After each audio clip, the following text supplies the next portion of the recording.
Australians are struggling with the cost of living, and the cost of aviation to consumers has never been higher. Tourism businesses struggling with attracting the high spend of international visitors desperately need more of them to come down under. And our primary producers need affordable access to international markets by plane for their perishable and high-value produce.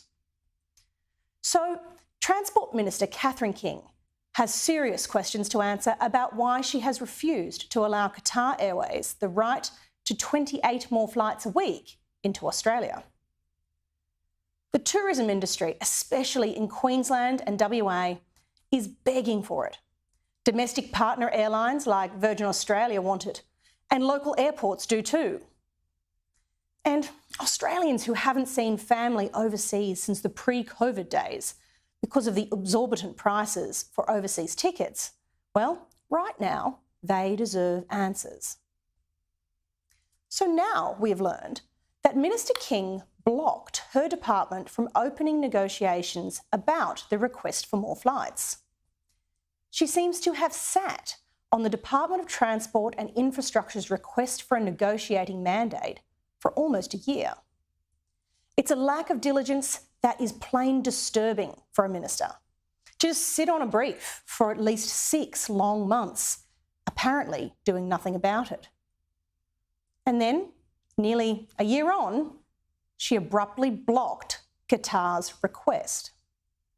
It seems there were no negotiations, not at least through her department, not at least with Qatar. But what we do know is that the government has an awfully close relationship with Qantas, who had lobbied hard against Qatar Airways' request.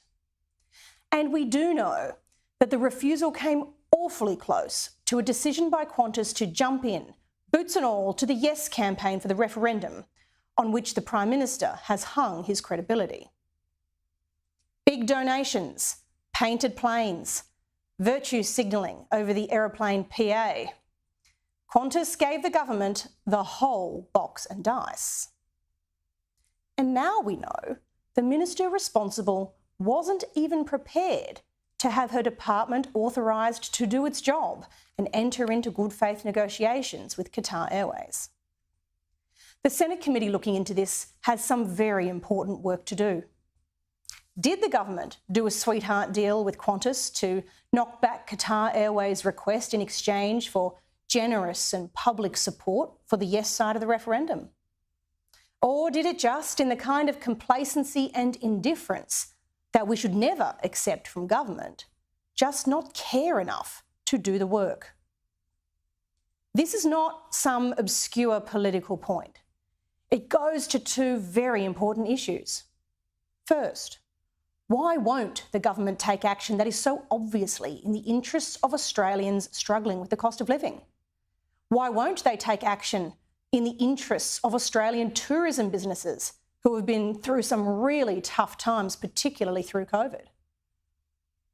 And second, it goes to the integrity of this government and its willingness to trade your interests for its own political advantage. It's time Minister Catherine King started explaining.